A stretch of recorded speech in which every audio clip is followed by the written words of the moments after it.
Reels वाली बहू। प्रज्ञा को रील्स बनाने का बड़ा ही क्रेज है और वो दिन भर रील्स बनाती रहती है।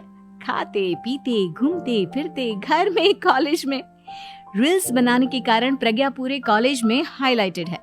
जहां उसकी रील्स सभी को पसंद आते हैं, वहीं मनीषा चिंता में डूबी रहती है। एक रोज जब खाते हुए प्रज्ञा रील्स बना रही होती है, तब मनीषा कहती है, 1 मिनट भी चैन नहीं है इस लड़की को। ये नहीं कि खाना तो आराम से खा ले, लेकिन नहीं, अरे थोड़ी देर रील्स नहीं बनाओगी तो आसमान नहीं टूट पड़ेगा। अरे मम्मी, इसी को तो कहते हैं डिटर्मिनेशन।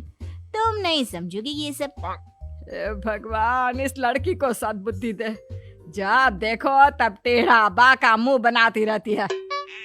मनीषा की बात का प्रज्ञा पर जरा भी असर नहीं होता और वो खाते खाते रील्स बनाती रहती है। दिन बीतने लगते हैं और देखते देखते प्रज्ञा का कॉलेज भी खत्म हो जाता है। आए दिन कोई ना कोई मनीषा को प्रज्ञा की शादी करवाने का सुझाव दे जाता है।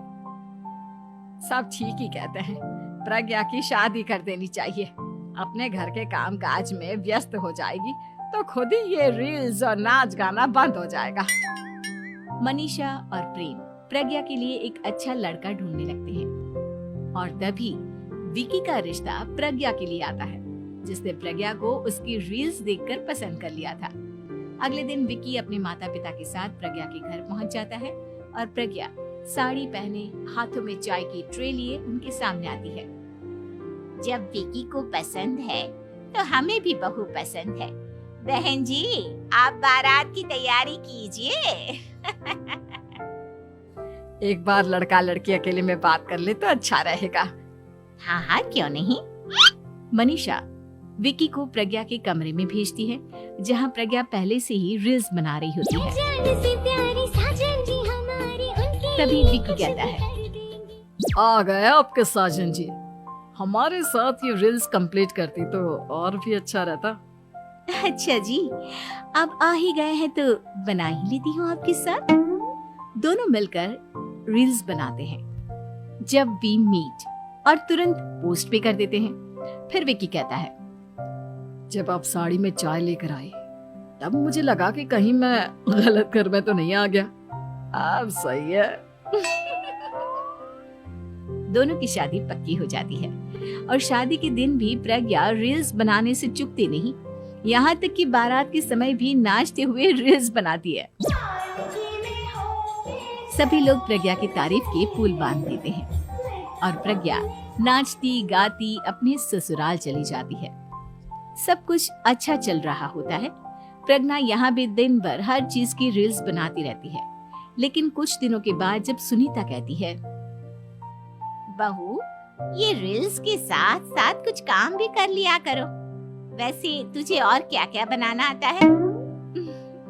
मम्मी जी, वैसे तो सब कहते हैं कि मैं सब कुछ अच्छा बनाती हूँ, लेकिन मुझे लगता है कि मैं मैगी अच्छा बना लेती हूँ। हाँ, कॉफी भी अच्छा बना लेती हूँ और मुंह तो सबसे अच्छा बना लेती हूँ। हैं? अच्छा अच्छा। सुनीता अपना माथा पकड़ लेती है और कहती है, बहू, कुछ खाना बनाना भी सीख लेती। मम्मी जी, मैं लंबी प्लानिंग कर रही हूँ। जल्दी ही मैं इतनी फेमस हो जाऊंगी कि मुझे पैसे मिलने लगेंगे। हम दोनों सास बहू राज करेंगे, राज नौकर काम करेंगे और लोगों की तो लाइन लगेगी हमसे मिलने के लिए। तेरा दिमाग खराब हो गया है क्या बहू? हंसी मजाक तक ठीक है, लेकिन इस तरह घर नहीं चलते। जितना जल्दी हो इस घर के तौर तरीकों को सीख लो। प्रज्ञा मुंह घुमाकर चली जाती है और तुरंत उसी वक्त एक रील बनाती है। ये देख सुनीता का गुस्सा 7वें आसमान पर चला जाता है और विकी के घर आते ही सुनीता उसे सब कुछ बताती है। विकी भी अब प्रज्ञा की इन हरकतों से परेशान हो जाता है। तुम टेंशन मत लो मम्मा, मैं देख लूंगा। विकी कमरे में जाता है तो देखता है कि प्रज्ञा रील्स बना रही है। विकी बड़े ही प्यार से प्रज्ञा से कहता है, प्रज्ञा, इन सब के लिए मैं तुम्हें मना नहीं कर रहा हूँ, लेकिन फिर भी हर वक्त तो ये अच्छा नहीं लगता ना। समझने की कोशिश करो, मुझे भी तुम्हारा थोड़ा वक्त चाहिए। मैं जब ऑफिस से आता हूँ तो मुझे समय देने की जगह इसी में लगी रहती है। तुम ज्यादा ही सोच रहे हो। तुम भी मेरे साथ रील्स